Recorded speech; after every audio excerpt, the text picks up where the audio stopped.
Bonjour à tous, j'espère que vous allez bien, que vous avez passé de bonnes vacances. On se retrouve aujourd'hui pour une nouvelle recette qui va être le cake marbré.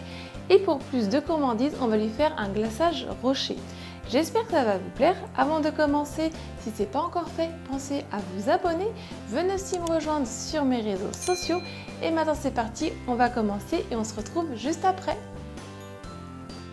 Il vous faudra 220 g de farine, 170 g de sucre, 12 centilitres de crème liquide entière, 120 g de beurre, 100 g de chocolat noir, 4 œufs et 8 g de levure chimique.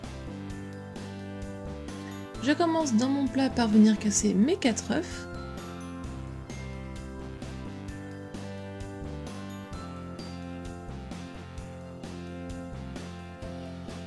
J'y ajoute le sucre en poudre et à l'aide du fouet, je viens mélanger vivement pour le faire un petit peu blanchir et le rendre surtout mousseux.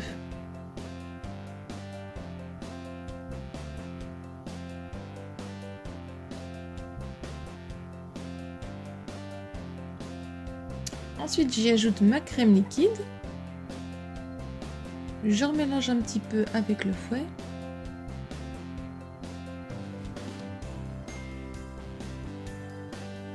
Ensuite, je viens ajouter la farine en plusieurs fois. Et au fur et à mesure que je vais l'ajouter et que je vais mélanger, la pâte va s'épaissir.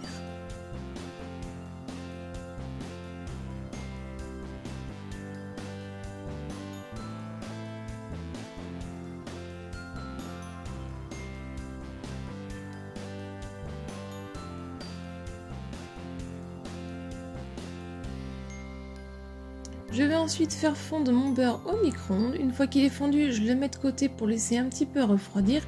Et pendant ce temps-là, je vais ajouter la levure chimique.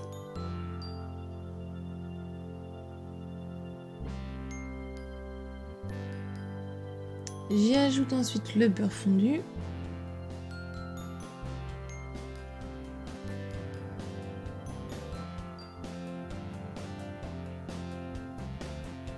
Je fais fondre mon chocolat noir au micro-ondes et pendant ce temps-là, je viens séparer dans deux plats différents la pâte en deux. Donc on essaie de mettre à peu près les mêmes parts égales. Une fois que mon chocolat est quasiment fondu, donc il reste des morceaux, je laisse tout seul fondre en le mélangeant. Je laisse donc un plat de pâte blanc et donc l'autre plat de pâte, je viens y incorporer le chocolat.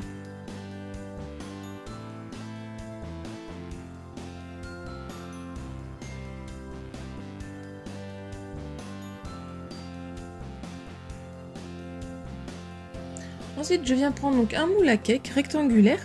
Je viens prendre du beurre et je viens donc beurrer le fond et le tour de mon moule. Et ensuite, on va commencer donc par la pâte qui est blanche. J'en verse une petite quantité dans le fond.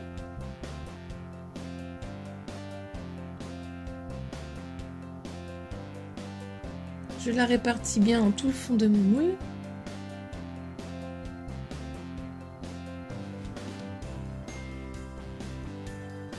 J'y ajoute ensuite donc la pâte au chocolat.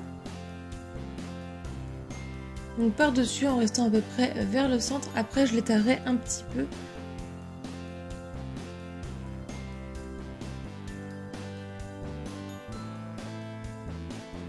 Je vais remettre une dernière fois donc de la pâte blanche par-dessus.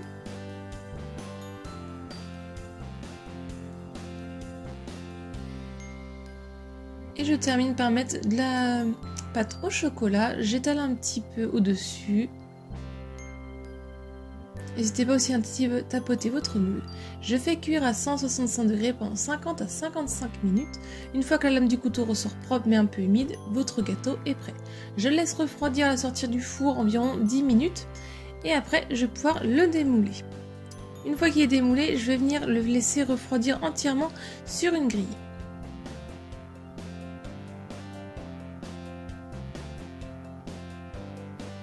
Je vais ensuite préparer le glaçage avec 250 g de chocolat au lait, 60 g de pralin, ça se trouve facilement en grande surface, et 5 centilitres de l'huile de tournesol.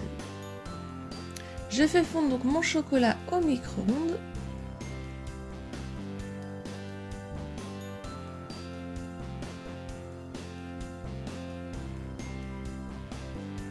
J'y ajoute ensuite mon huile.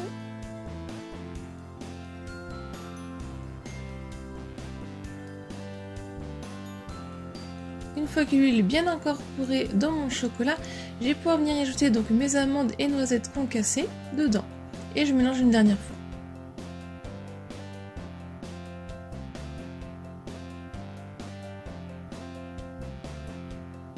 Et maintenant, je vais laisser refroidir vraiment à température ambiante.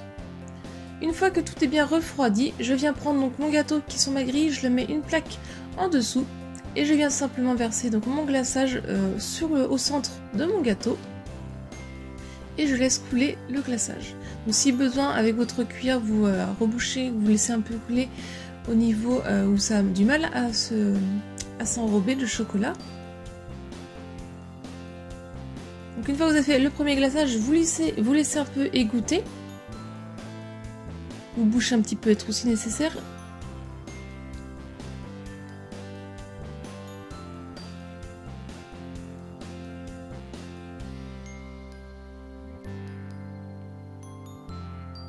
Et ensuite, moi ce que j'ai fait, j'ai récupéré donc ce qui était tombé dans la plaque, le glaçage de chocolat, et je l'ai remis dans mon plat.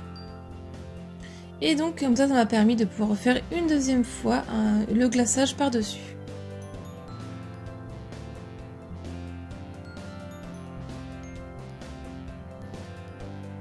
Donc une fois que j'ai fait le deuxième glaçage, je le laisse bien s'égoutter.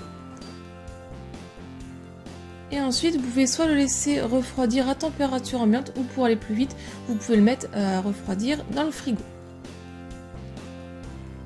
Et ensuite, une fois qu'il est bien redurci le glaçage, vous pouvez venir le disposer sur votre plat et vous pouvez le déguster.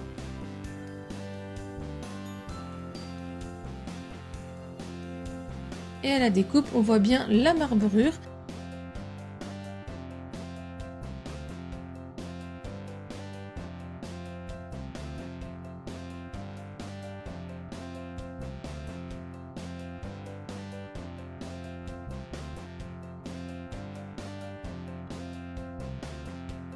La recette est terminée, j'espère qu'elle vous a plu. Si c'est le cas, mettez un j'aime, laissez-moi un petit commentaire pour me dire ce que vous en avez pensé. Si ce n'est pas encore fait, pensez à vous abonner, venez aussi me rejoindre sur mes réseaux sociaux. Si vous reproduisez la recette, n'hésitez pas à me partager votre photo sur un de mes réseaux sociaux. Si vous voulez voir d'autres recettes, je vous laisse cliquer sur le côté. Et moi, je vous dis à très vite. Bye!